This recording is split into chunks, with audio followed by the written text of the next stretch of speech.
So hi, I'm Judy Carson. Welcome, welcome. Thank you for making the trek to Mystic. We have been planning to be here for a couple of years and we finally got here. And thank you, Dr. B, for a beautiful day. It's nice and sunny. And so we always do this. Who's new to Friday Cafe? This is your first time today. Oh, even our panelists. Yay. Well, we are thrilled to see you, and I always say, once you're on the list, you never get off the list. It's kind of like a cult, but only in the good ways. And then welcome back to everybody. Thank you. I know people drove from all over the state to be here today. And so I always like to kind of refresh, that question, who are we and why are we here? Right? So we're people who care about family engagement, and we're family-facing professionals. That's the new term in our field, as is everyone in a school, right?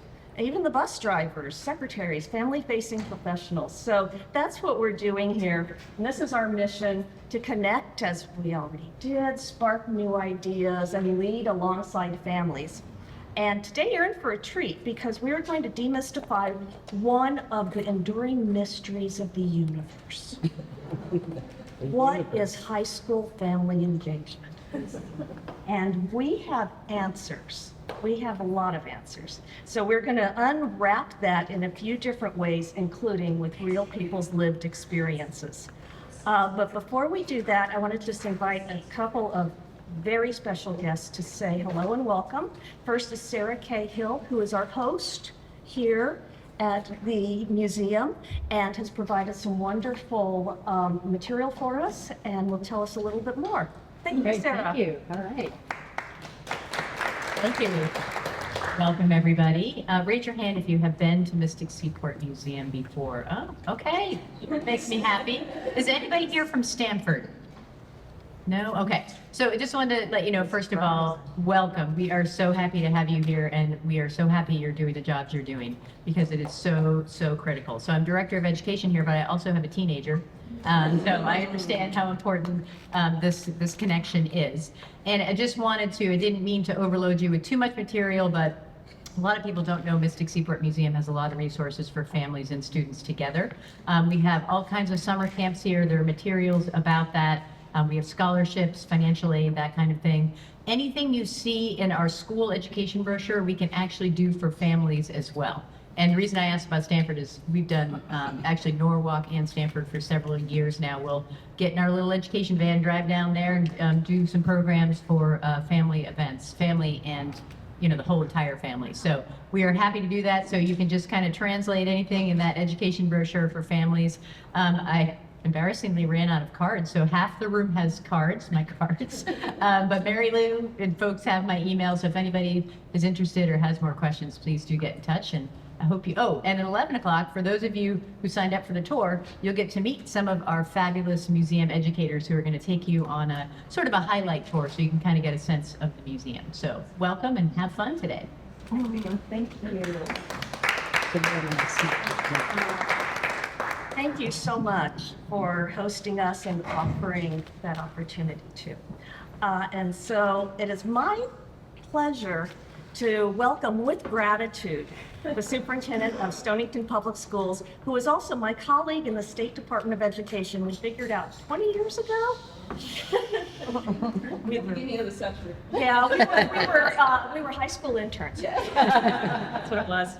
And Mary Ann has been pitching the idea, why don't you come to Mystic? And we're like, yes, we really should. It's been a couple of years. We finally got here, and so thanks to Mary Ann, we're all here today, and I'd love for her to say a little welcome to the group. Thank you.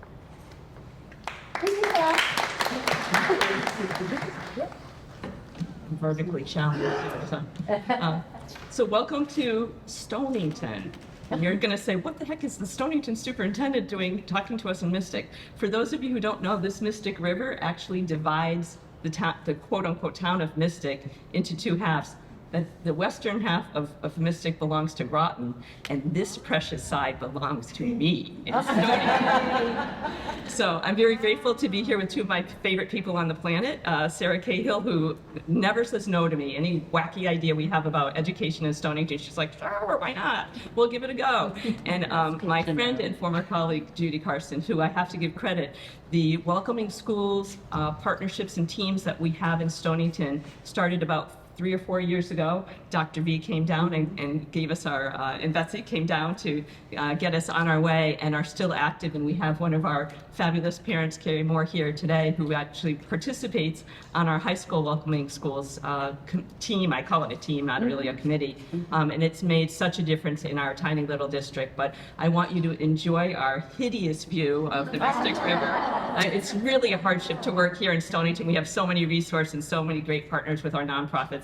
And the leader of that group is Mystic Seaport Museum. So thank you, welcome. And I'm a recovering high school science teacher, so I can't wait to learn from you folks about cracking the hardest nut, which is always family engagement at the high school level. So can't wait to learn from you, and have a fabulous day here in Mystic.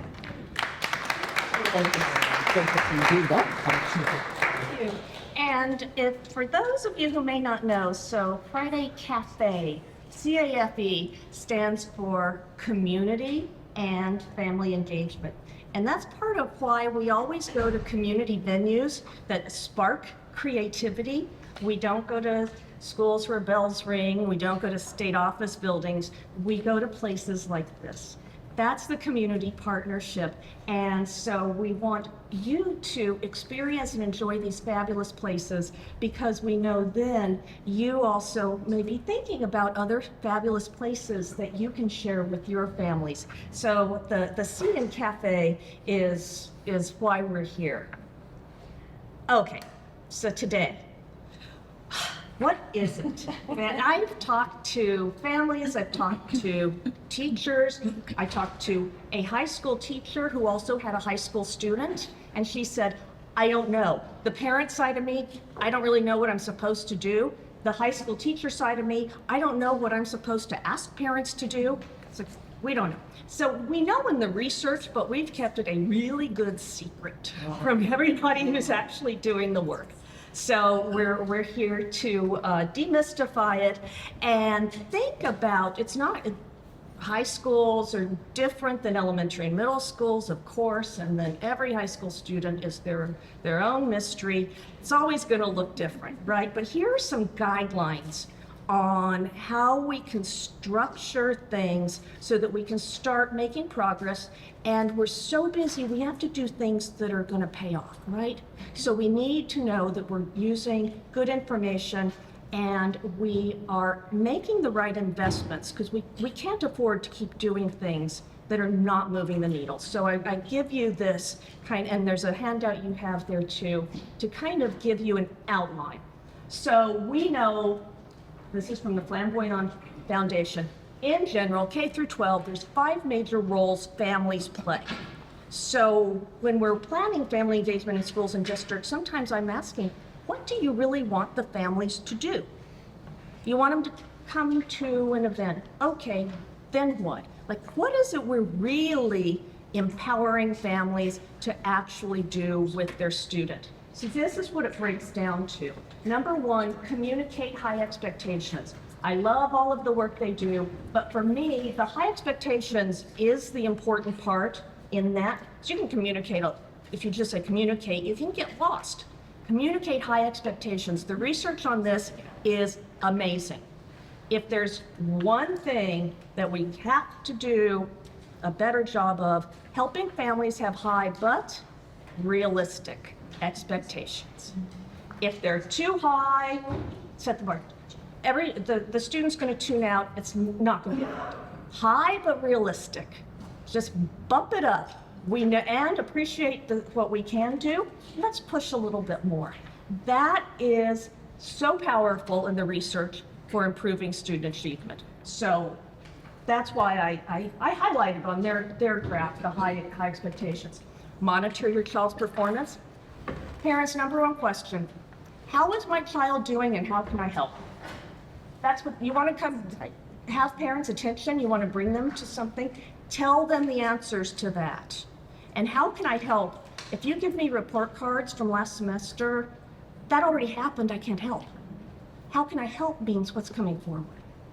Very important. Support learning at home, and we'll talk about that. That happens many different ways. Again, high school is going to be different. Guide their child's education. Basically navigate. And that's incredibly important in high school, because if you miss the date for that test, or if you miss the application period, whatever it is, some of these things you don't recover from. So navigating is really important. And then advocate for your child as you go along, as needed. Every family moves in and out of needs to advocate. So every family needs to have some skills and some allies. Okay, so we put all this together for high school. What does it look like? So what I just gave you, K-12, use it with all of your families, all of your planning. In high school, monitoring.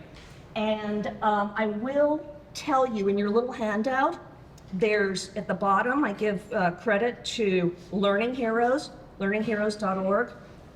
For this, Navigating High School, each of these that I'm going to describe to you has a list of resources, really good resources for you and for families. So I encourage you to go take a look at their page. So monitoring, stay on top of milestones. If we haven't taken algebra at the right time, what happens? You're off the path. Mm-hmm. Families don't know that. Right, we have to help families know those milestones. Explore interests, and that comes under the support learning at home. That could be exploring interests in the community and nurturing life skills, and that gets into the SEL side of things too. And then guiding your student, considering class choices. And I'm going to tell you a very, very short story about my experience as a high school parent. My son came home, it was fall of his junior year. Pretty important time if you're applying to colleges. It's last semester of grades, you can report. Told me his class schedule that was already set. He had 2 PE classes because he was behind in PE. It's like, that could have been physics, that could have been chemistry, that could have been a lot of different things. And so met with his counselor, had to figure out who his counselor was. That's all navigating. He thought everything was fine. In fact, he was loving it. And so did the meeting. Sure enough, can't change the schedule. But what it turned out is she didn't really know him. And she had in mind, he was on track to do something that he was going to be really comfortable with, because he can scoot along just fine. High but realistic expectations. No. The real story is this kid can really be doing more, and we really need your help with us to get him to put out a little bit more effort, because we need to know this kid. And so, although that semester she was so helpful, he graduated with honors, he ended up in a great place for him, because then she knew him, and then she knew us, and then we knew her. So it turned into a learning lesson, and one of those, what I know now that I wish I knew then, I should have talked to her sooner. I thought everything was fine, because he told me everything was fine, right? So this know your class choices, that can be critical. And then of course, planning ahead. When is the FAFSA? What is the FAFSA? How do I do the FAFSA, right? All of that. Okay, so these are the things, and as you hear people's stories today, you're gonna hear elements of all of this wrapped around everything, all of these different things we do, continually the high expectations, continually the advocating. And so as you listen, I hope some bells go off in your head that, I see what they did, I see what they did. And I hope then we're gonna talk later, here will be a task later. What do schools need to do to help families do this? Families need relationships and information. How can schools help families do this? That's what we're gonna take away. And with that, I'm gonna turn it over to my colleague, Dr. V, to introduce our fabulous panel. And to the panel, thank you so much for being here. We are honored to have you and to meet you. And as a collection, you are each one of these are fabulous. And this is the best panel we've ever had. So thank you. Thank you, thank you. Good morning, everyone, again. So I am giving the videographers a hard time. I see the faces that they're making. I just feel a little tight up there. I can't move around. So welcome everyone again. I'm going to give our panelists an opportunity to introduce themselves. But I want you to think about a question as you're introducing yourselves. What does family engagement mean to you at the high school level? So when you're thinking about high school, and I know some of you have children that may have already graduated. I'm looking at Veronica because I know her. So I know you have a son that already graduated, but thinking about it right now, tell the audience who you are and tell them what family engagement at the high school level means to you. So folks in the audience, we're just having a conversation today, right? I want you to listen to what hi Shelby. I didn't even see you speaking. So I want you to listen to what our families are sharing today because I'm going to come to you and you're going to have the opportunity to ask them questions as well, okay? So I'm going to start with Veronica because you have the microphone in front of you. So tell us a little bit about yourselves and what does family engagement at the high school level mean to you? I'm going to take this out so it'll be easier to share. Good morning, everybody. My name is Veronica Rosario. I am a parent of two wonderful boys. One is 21. I apologize. One is 21. He graduated in 2021 from East Hartford High School. And I currently have a sophomore. He's a 15-year-old going on 30 at East Hartford High School. My youngest one is a special needs child. He has Duchenne muscular dystrophy. So it's a little bit different, my experience from maybe my older child. My older child also had an IEP. And I think listening now, that is a little bit of a difference than maybe if what I had with them, other parents had. I think it would make a huge difference. So I'm also a registered voter. Say a little bit more about that. What does that mean? When you said what you had with your children because they had an IEP, what do you mean by that? Because we always had to meet. So I would see them at least once a year. So they would have the program. Just to put it in perspective, and I won't take a lot of time, I lived in Puerto Rico. When my son started kindergarten, we were going through special education and let's just leave it at that. When he was diagnosed, I moved to Connecticut. Lost my husband, my son's diagnosed, in a new country, a whole bunch of stuff going on. Perfect. When I sit down to the first PPT and see 10 people in front of me, I cried. Because what I received in Puerto Rico was barely 3 people, and one of them was in and out of the meeting the whole time. So seeing everybody there and working together, I think that is key, that the school also works within each other is very important. I think if they had these meetings with all the students to see where they're at, I think that would be helpful. Again, I also understand it's easy to do it maybe at an elementary level, and a high school level, it's really different. But maybe adding on, but then again, I know that's budget and that's a lot of money. But hey, we can wish. Yeah, no, we're not asking you to solve it. We're telling you, we want to know what does it mean to you. So thank you. So good morning. My name is Natalie O'Donnell, and to give a bit of context about my background, I'm originally from Cote d'Ivoire in West Africa, and for English speaker, that's Ivory Coast. My husband is from Barbados, and we are raising our 3 daughters in Trumbull, Connecticut. And so when we came to United States and understanding that our values are completely different, but for us, we place high value in education, but also in community. So my husband and I, we take great pride in participating and serving every community we are part of. So that means that when we came to Trumbull, we got involved.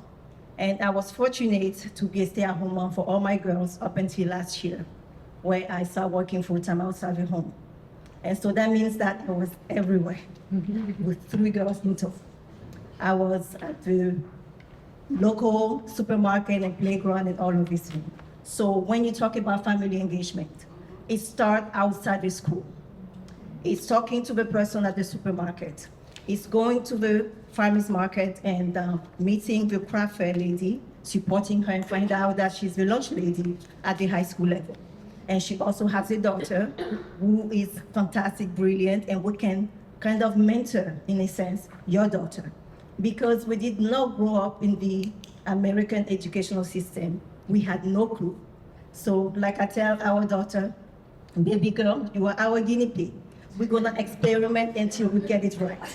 And but in a sense, as we are raising her and training her, she's training us to be advocates and to be a voice for her. So family engagement, how I see it, is just like a well-oiled car with 4 tires, right? So the 2 front tires are me as a parent, my daughter as a student. The 2 back tires are the school staff, and then the community you live in. So once you start high school, you put in the key in the GPS. Trumbull Public School has this fantastic framework called the Vision of a Graduate. So you put in the GPS, the Vision of a Graduate. These are the expectations. I'm talking about high expectation, but realistic. And being able to just all together, making sure that we are all working together to get to the destination, no matter what happens. Coming here this morning, like you hit traffic, or you might stop for gas, things happen. But at the same time, we have to look at each other and say, are we where we're supposed to be? Just like you were saying, checking in and everything. And being able to understand also, all those parties are human. They go through things. So that principal, that guidance counselor, that teacher, you don't know what they're going through. But getting to know them and understand what's happening makes a whole lot of difference. It's being able to train your child to be a voice for themselves. I am not the 7 hours. I can only take what you tell me or what I see in the mail or on my email. So I train my girls to use their voice and being able to stay engaged, stay informed. Whether you have a track meet, you have a test, you have a field trip, it's your responsibility. I am not driving there. I did that for elementary and middle school, but that's it, right? So that's family engagement for me. Okay, Mom in Trouble, we're coming back to you in a few. I love. I've been traveling around the state and I've been hearing from a lot of districts that's doing the portrait of the graduate. Excellent. Okay, thank you. Mr. Rippey. Yeah.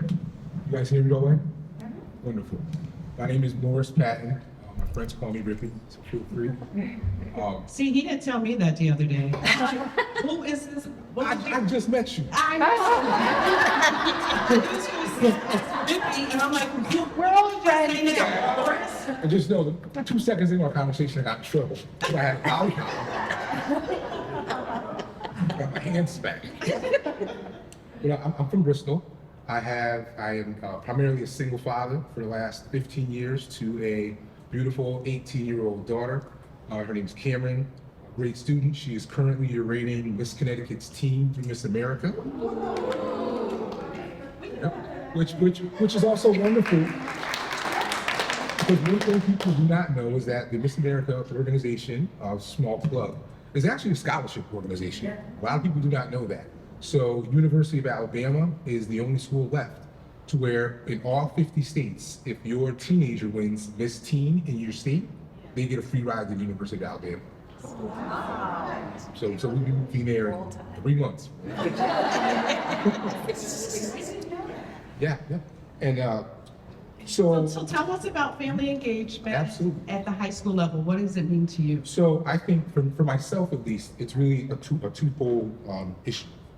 I think for one, I look at family engagement at the high school level. Now I just want to compare it. I know to a large level, it's apples and oranges, but I look at family engagement as a culture portion of the school experience. So my daughter, before coming to public school, she was raised in the CREC system in West Hartford. And again, that's a very different culture than public school. So I was super concerned about her being able to pivot, being very cerebral, and going from a very structured environment to high school where you don't have that same family support level, the same engagement. And not for nothing, it was shocking, probably more for myself than it was for her, that I had to lose contact, close contact with the other parents in school. When you get to the high school level, there was absolutely no opportunities to meet other families. And I think that to a large extent, one of my issues with that was I blame a lot of that on the fact that she was such a high performer, or she is such a high performing student. So the high performing students, you know, I mentioned this the other day, the proficiency growth conversation. My daughter's proficient across the board. Therefore, she's not going to get any level of special attention because she's already exceeding where she needs to be. So, you know, I had a conversation with our principal yesterday about her not being able to wake up and get to school on time. And I said, have you talked to her about this at all? And he goes, I've talked to her a couple of times, but I can't even tell you what we ever talked about. Because there's so much on his plate. They all just blend together. And I don't blame him for that because I know what he's being charged with. But I guarantee that those lower performing students, he probably has their phone numbers, their parents' numbers on speed dial. But every time that I reach out, I have to reach out to them in order to get some level of feedback on my daughter. So that's, for me, it's more about the culture aspect of it. There has not been, in my daughter's 4 years at Bristol Central High School, I can't recall one opportunity outside of parent-teacher conferences that I was given to interact with admin staff. In order for me to talk to her guidance counselor, she works part-time in the bar. I go to the bar and I sit there and say, hey, did my daughter fill out all of the college applications yet? Are there any scholarships that are still on the board that we might be able to apply for? But what I've learned there is when it comes to family engagement, which would be them interacting with me as her father, it never happened in the 4 years that she was there. Well, it was never initiated by the school. It was me every single time. Did y'all hear that? Yeah. So you're speaking to the choir. You're speaking to the folks that are doing this work in their districts. They are creating opportunities for families and staff to come together. Thank you. Thank you, Christina. I hope y'all writing it down. Carrie, you're up. Hi, everyone. My name is Carrie Moore. I first just wanted to say thank you so much for everything that you do. All the million things that are seen and unseen. I just think there is no more important job in our society than our educators. And so I just wanted to thank you for that. I know it's a hard job, and I'm sure I speak for everyone here, all really appreciate everything that you do. So I live about 2 miles from here, maybe more, in Stonington. So Superintendent Butler's our superintendent. And I have a son at Stonington High School and who's a senior, and a daughter who is a junior. We are a military family. My husband's a submarine guy, almost 30 years. We're in the departure now. And so we have moved about every 2 years throughout his career, most recently to Australia. So this Stonington High School was our kid's 11th school. And when Alexander, our son, matriculated there halfway through his sophomore year, it was his 3rd high school. So we've been in a lot of school districts. We moved here because Stonington was so amazing. I interviewed the principals at Eastline and at Stonington, and that's why we picked Stonington.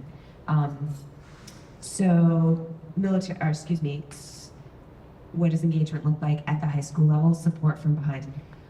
I love your analogy. I mean, to even follow these 3 guys, right? Such thoughtful answers. I think that for us, what has been really helpful in Stonington is the opportunity for us to participate on the welcoming school committee. So we do that once a month with the principal. We have a parent liaison, 2 parent liaisons. I'm one of them. And it has created this really wonderful triage system where, especially as a military spouse, and you know what, that really resonated what you said, that once you get to high school, there are very few opportunities for you to meet your kids' friends. And every school we've been, there's been a parenting tribe where the parents and I have all been in each other's back pockets, and it is such a great source of information and support. So through this welcoming committee, we have the parent liaison, and we sort of triage and we're trained basically by our principal. Who do we reach out to when parents have questions? Anything as important as, is there AP homework over the summer if they're new to the district, which we were before sophomore year, all the way to what do the girls wear to prom here? Is it floor length or is it above the knee, right? Those are all really good questions. Right. So, and runs the gamut in between. And so that has really helped us funnel information. And the other thing I think is guidance departments in high school.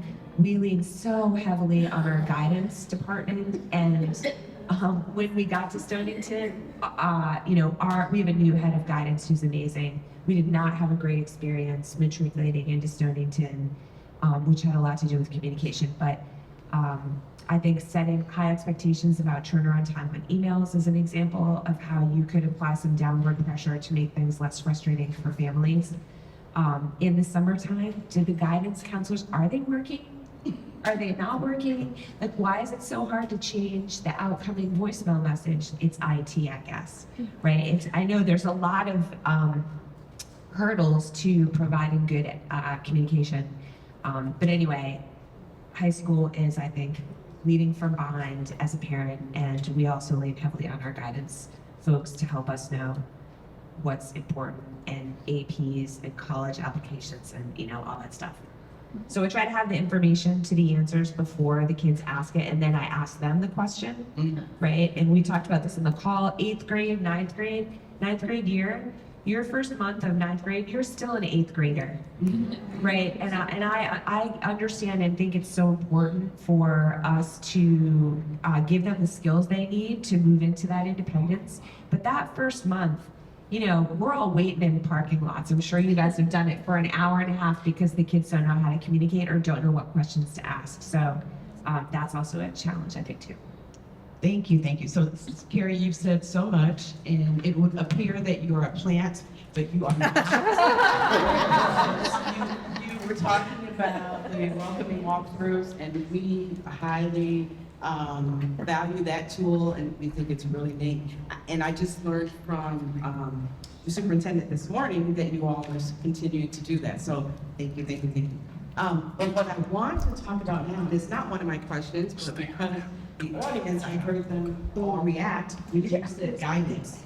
The choir went, right? And it was like really obvious. So quickly, parents, tell us about your relationships with the guidance counselors. What's worked, what didn't work? Veronica, we'll start with you. For me, guidance,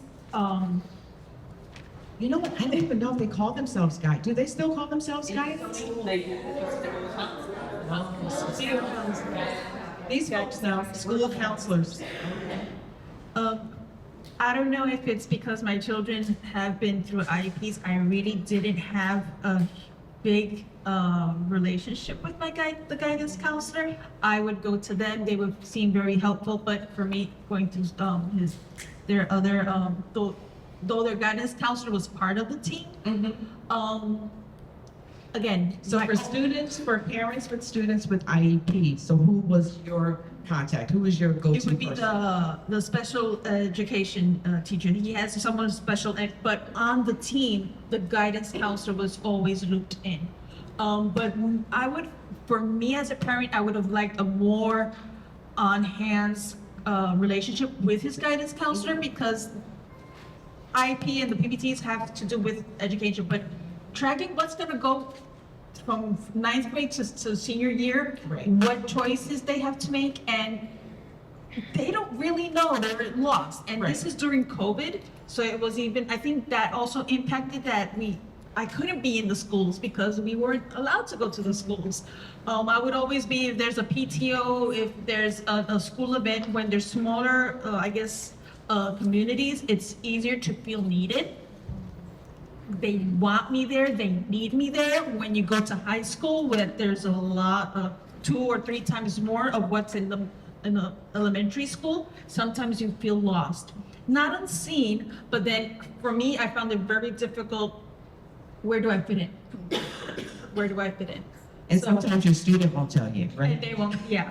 And I think I would have liked a more hands-on approach with the guidance counselor, but then again, how many students do they have? Right. Yeah, I also have that on my mind. You know, they have 2 or 3 times more of the students that the elementary or middle school have. Okay, Whitney, you look like you want to say something. Do I? Here, let me give you the microphone. There you go. It really resonates because once I graduated college and started my career in insurance, I really wanted to go into becoming a guidance counselor until I learned about It's that. never too late. Until I learned about that whole free year that you had to work. Oh, it was a little too late for that. Couldn't intern. But I'm glad they removed guidance out of the guidance counseling because they don't provide much guidance. It's you can come in here and we will tell you what classes you need to graduate. But if you see a student who is excellent in math and passing that, talk to them about becoming an actuary. If you have a student that's excellent in English, talk to them about the opportunities that are available in writing. You don't just say, well, I can put you in an AP history class. Start to talk to them about becoming a history professor or a history teacher. So bring back the level of guidance that I truly believe is missing these days. Thank you. I have a thought. Karen, did you want to Yeah. add to I that? have a thought, sorry. I felt like I was going too long before, so I'll just share a thought that I had, which is, I wish that there was a way, because I know in many ways your hands are tied and there's only so many hours in the day, but a thought for engagement would be to offer a family event or several or a series where you focus on the soft skills. So the things that my kids struggle with the most, I mean, we could get into the AP ridiculousness, right? My kids are taking 5 AP classes each and our colleges are not accepting them for credits or prerequisites, and it drives me crazy. Because then you hear they have to take the highest classes offered to them in order to be considered for application. So, for admission. So soft skills. So the things my kids struggle with outside of the education piece are just adulting things. How do you navigate a conversation in your friend group when somebody is not at their best and irritating everyone, right? How do you navigate a conversation with a teacher who is not an English teacher, for example, who is not giving your work back to you for weeks, and you have to turn in another assignment, and you don't have their feedback from before, or they're not being clear? Because, right, we're all human, and we talk about with our kids, you're going to have to work with people and live with people that you don't like and that you maybe don't respect. And maybe you don't like your teacher, and yes, they should return your emails, and yes, they should return your paper to you, but in real life, that doesn't always happen. So how do you navigate that, right? How do you have these difficult conversations, especially right now? You know, I hesitate to bring it up, but our kids are finding that they have some people feel very strongly about politics right now.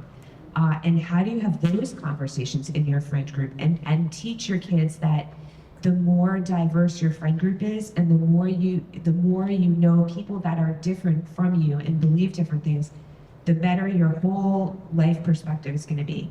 So, you know, maybe that looks like a guest speaker after hours in your high school commons or your cafeteria, where you can actually pull parents in to give them resources. And if you're all hearing the same thing, then maybe those parents can then take that guidance and that education and those ideas they have and implement it at the kitchen table or the parking lot if you're eating after sports or music rehearsal or whatever. So that was just my thought. Or in the car. Natalia said in the car. So I'm coming to you next. When do we have those conversations? The conversation, as far as just the conversation with guidance counselor, I am blessed that when we enter Trumbull High School, I went to introduce myself. I scheduled a meeting to meet the guidance counselor for her to not only know me, but know my child. I came and I shared with her who we are and what we're doing, and that make her understand. I'm gonna show up. Interrupt you for a minute. So where did that come from? That's How did you know to do that? Where did the confidence come from to say, I'm calling the school, I'm reaching out to the guidance counselor? it's knowing that, first of all, I'm my child's first teacher. I do not leave it to the school to just take over the whole entire education. The school supplement the education. and just reinforcing what I teach them at home. And because Trumbull is predominantly white, I have to make sure they understand that my child is very key to what's happening in your school. So in order for you to be able to hit that mission statement of all of those landmarks, you have to make sure that my child is seen, my child is heard, and so that means that we come in a pack. If she shows up, we show up. And we just make sure that it wasn't confrontational, it was just like, this is what we are as a family. Whenever you need something, please do not hesitate. And the same thing goes to my daughter again. When you need something, go and ask for support. But also making sure that if I tell you this is a trusted adult that you can go to, you have to take the step and go to her. And so that's what we did. And so she knows me by name. When I pick up the phone, she knows it's me. And I love it. So I'm thankful for that. Well, that's excellent because we talk about relationships all the time. And the key to creating those partnerships is that you have to first establish the relationship. So I want to pivot a little bit. So a lot of the folks that's in our audience today, they do a lot of programming for family engagement. So I want you all to tell me a little bit about your experience. What have made you feel welcomed at a school activity or program? And how did you know that particular program was for you? Why'd you show up? Better start this time. We receive a lot of emails. And every week, my husband and I and our girls, again, I'm trying to put them in part of the group conversation. We sit down and go through the emails and try to talk about this is what's happening and staying informed. And then from there, we pick and choose what helps. Like recently, what helped is that we have no idea what the path to college is about because we've never been experienced that. And so they have various workshops where it was either by email or told to the students. So we had to hear from our daughter, and sometimes she went by herself or we went with her. And they had a program, an event called Thrive, where they present various tips how to conquer your first year in college. And so my daughter didn't know about it. I got it by the email, and so we went. And it was so valuable in the sense that I did not realize that because of the fact that she's struggling with mental health, that a therapist, if she doesn't have a license, is not across state. So just that bit of information, understand, and going back to ask, so that at least the care continues, was very key. So those are the things that it pertains to us, so we just make sure that we were involved. Thank you. I just want to say that a silver lining from COVID, my best friend is Parent Square. I really feel more connected because sometimes the emails get lost. But with Parent Square, I have that text from whatever teacher, look, this is going on with Omi, is anything going on at home? I'm glad that the teachers are very tactful in when reaching out, because I don't feel like, what are you doing? What's happening at your house? You know, like I feel the concern, and they're looking out for the best interest of my son. So even though it's technology and something positive out of COVID, I would feel more connected there, because if Omi's gonna be out, I send a message to the secretary and to his special ed teacher. He's gonna be out for no excuse, because again, my situation with his condition, he's out a lot. Like with his wheelchair, his physical therapist gave me a list of all the things that needed to be done to the wheelchair. I see him in the morning, I get him on the bus, and I receive him in the afternoon, get him off the bus, and I get him into bed. So I'm not there day to day, but his para, his physical therapist, his special ed teacher, when you're going to meet for the wheelchair assessment, this is what he needs, because they're there with him day to day. Like his arm falls off the rest, so he needs this. So for me, that technology is a really good link for me to maintain communication with them and then to tell me, look, he's doing good or he's not feeling well or whatever. So that's, for me, that's part of the family engagement. I feel more connected through that little app. It's my best friend. Excellent. Actually, I think one of the dark horses in the room is something that doesn't get talked about often enough that really prevents a higher level of family engagement. And I don't have the answer for this, but I would bring it up. And I think everyone will be able to relate to this. Is the subculture in high school are parent cliques. You said parent Cliques. You got parent cliques. And so you oftentimes don't get a chance to talk to other parents because these moms who live in this neighborhood or over there, the moms that live down the hill over there, same with the dads. And where you go, your child goes. So your child doesn't have an opportunity to talk to some of those children that they might be able to be great friends with, but because mom and dad only talk to the people in their neighborhood, and this mom and dad only talk to the people in their neighborhood, all of this opportunity is lost to put these kids together and put these families together, and that draws a wall in how deep your family engagement can be because this parent doesn't talk to this parent. I've said to our principal on a few different occasions, why not? When we have our big basketball games, our big football games, why not create a parent section in the bleachers? Like just a family section, something that small, something that easy. And again, it would help get everyone together rather than the parents of, you know, the kids who are in SPED are all the way down there, and the parents of the kids who are in all AP classes are over there, and there's no blending. So I think that small subculture is something that's never really addressed at the parent level, but we might want to change that. No, I agree, and the audience again went, because I think they agree as well. But we experienced a little bit of that this morning when you all came through that door. Yeah, I'm going to talk about the elephant in the room. You all are creatures of habit, and you looked across the room and you were looking for your friends, right? And you were like, I drove with this one. I'm going to sit here. And I forced you. And you were like, Dr. B, what is this? Why are we doing this? I said, because we want to build capacity. We want you all to network across the state. So the same thing that our parent is saying that we should be doing in our districts, we want to do with you all. Faces. And they're letting me pick on them because they come with their swag all the time, and they know I can't buy swag with my money. And they show up with these cool t-shirts, and sweatshirts, and backpacks all the time. And Carrie, did you want to add to it? I'll just add some granular things.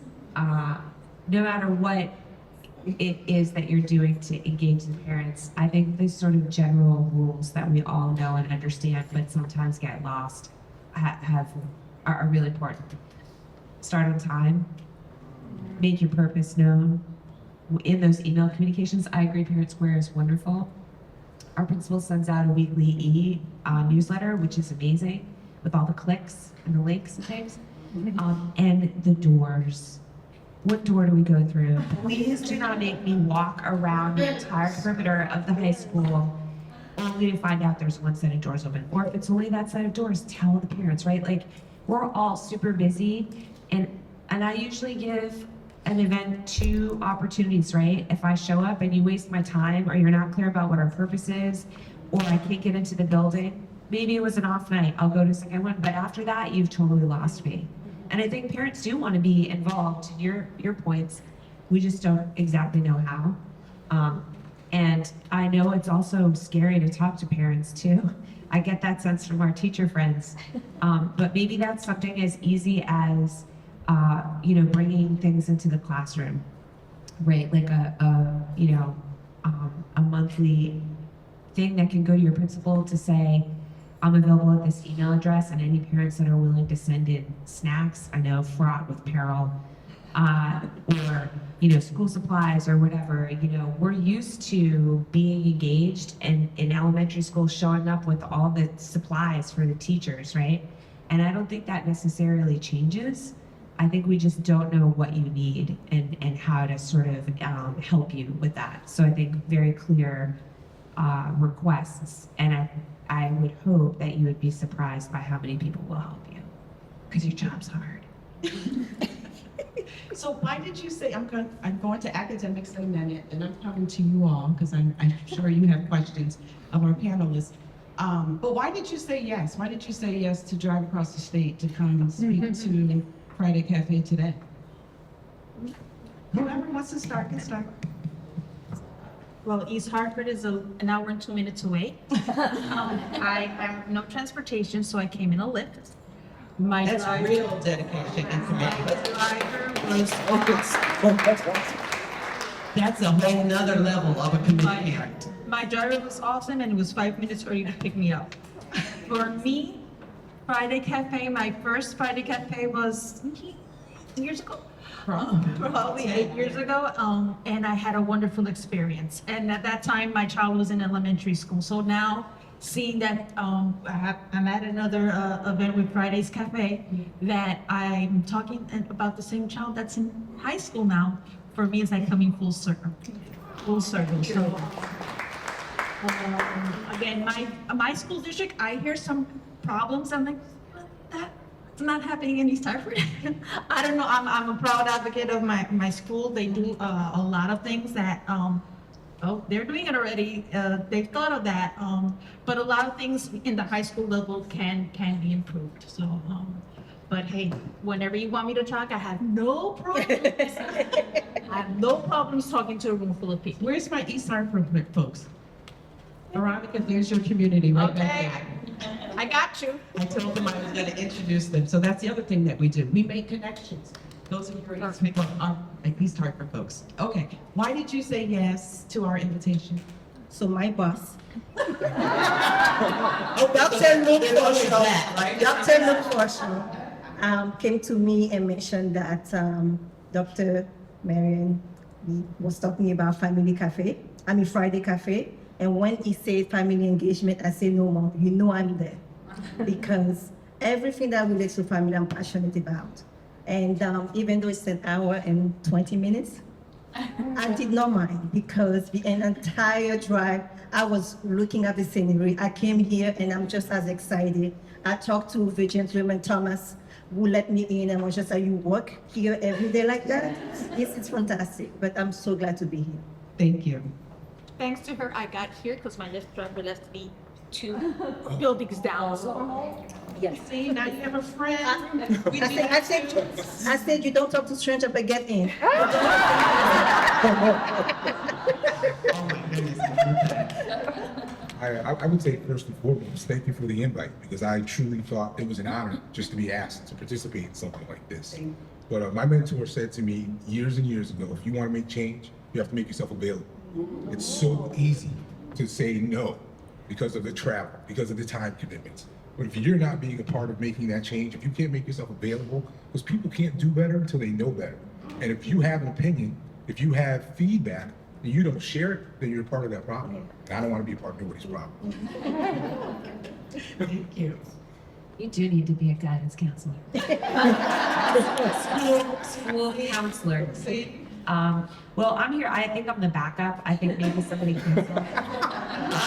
No. So as a military spouse, I really believe strongly in connection and building community. And I've seen this happen over and over every time we move. We were talking earlier when I got here, you know, as a military mom with little kids, you go to the library and then you hide in the stacks until someone that looks nice walks in front of you, and then you jump out and ambush them and say, hey, you look like we could be friends. Right? So and also, I mean, I grew up in New England, but it usually takes me about 2 weeks to find that emergency contact person I can list on my thing in case I'm, you know, whatever, knock on wood, and my husband's out to sea.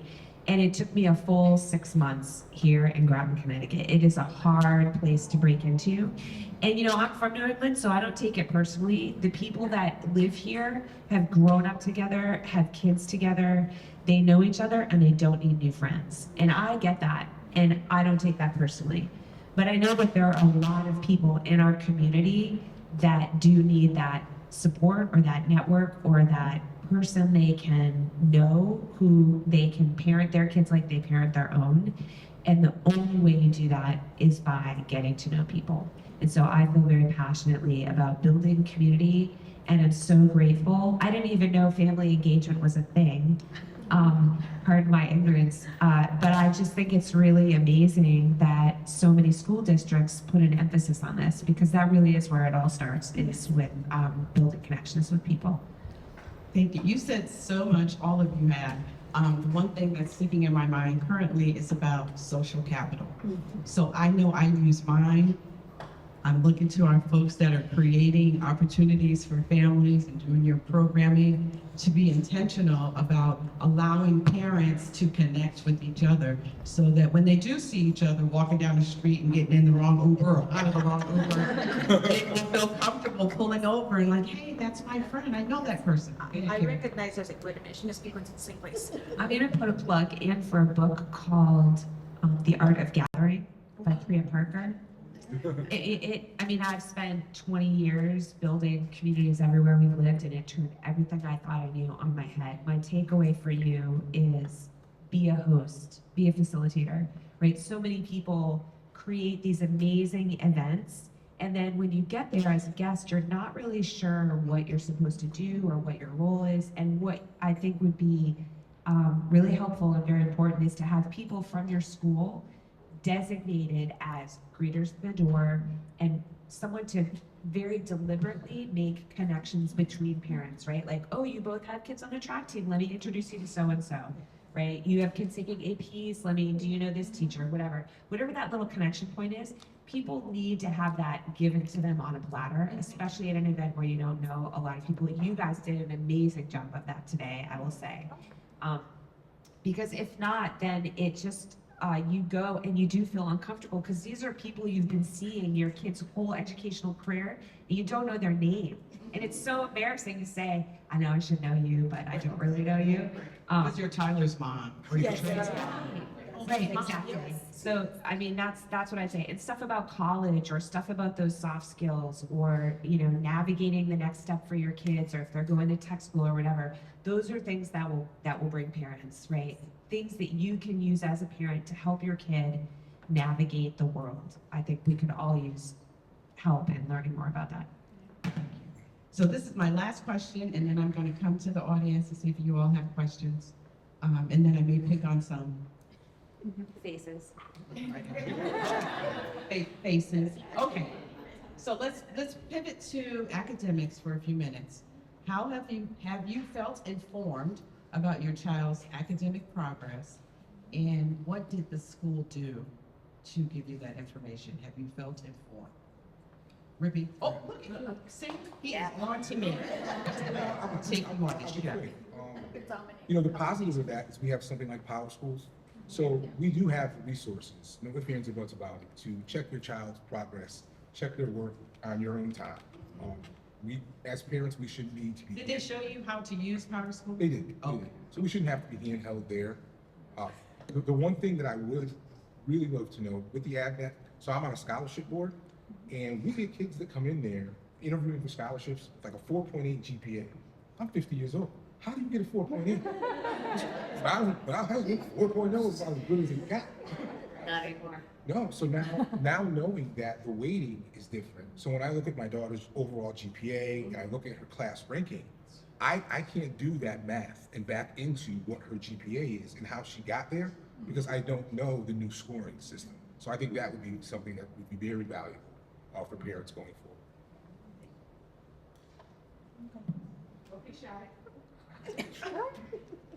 In regards to the academics, how did the school keep you informed? Or did they keep you? They did.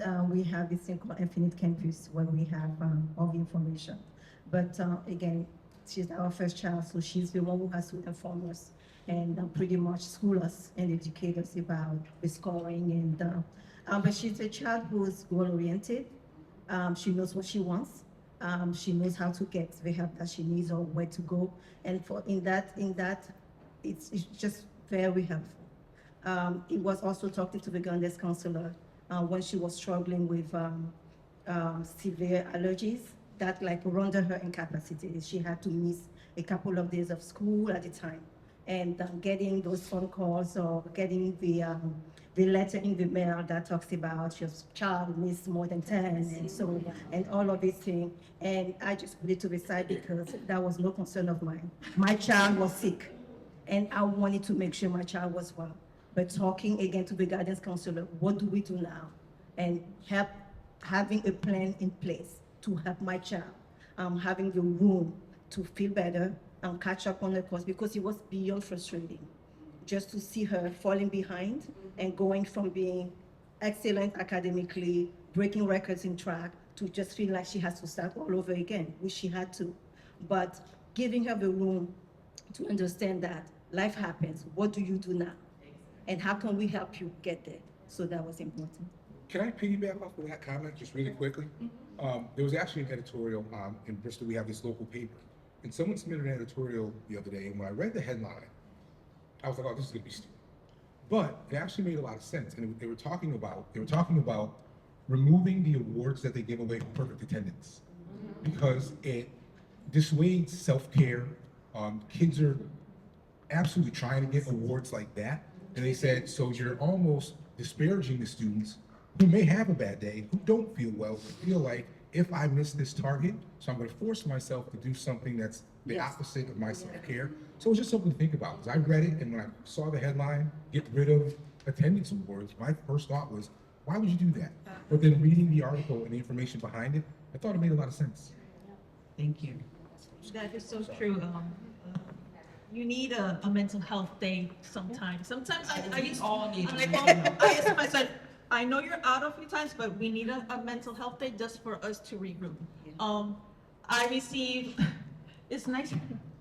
I know where my son is because they pick him up at home and they take him to school. So when they send in a message, a phone call, or through Parent Square that he missed X period, I'm like, I don't know. We're like 6 months into the school year. You should know he's at the nurse at this time getting medication or stretching, or you should know his routine. But then again, I appreciate it in the sense that, okay, I know they're looking for him. So attendance is something that East Hartford really, really is conscious about. So that's emails, Parent Square, Power School, phone calls. So I think that communication is very important. Again, communication between the school is important also because your daughter had that situation. My son can be out a lot. So having that communication, why is he out? And when you ask me, it's not how you're asking me, it's the way you're asking me. I mean, that saying is not what you say, is how you say it, is so, so true. Because every family has their issue, but also every teacher has their issue. So I always try to have that in the back of my head. They have their families too, they have their issues. And for me, sometimes I can be like, oh my God, what else? But sometimes other people have it even worse. At least I have a support system. I have a family that supports me. I have a school district that's behind me. So, and I've had my networks. There are other people that don't know how to do that. And we have to be there to give them that model. This is the way you can give them those platforms, those spaces that they can get that support, because maybe they're not getting it at home. Maybe the school district is really not the best school district because they're lacking in whatever. Because not everybody, it's not the position, it's the person behind the position. Say it again. Say it again. For me, that is the thing. Because you can. The position is there, but it's the person who's behind it who's going to enact it. There are people that know what they have to do and are willing to do it. Are other people that, I'm just here for the position, do it or not, I'm gonna get paid, we're good. So we need people that are empathetic, that are intentional, that try to understand. East Hartford is a very, very, very diverse town. So I think we're ahead up with a lot of programming and a lot of ideas. So that's my 2 cents. I'll get off my soapbox.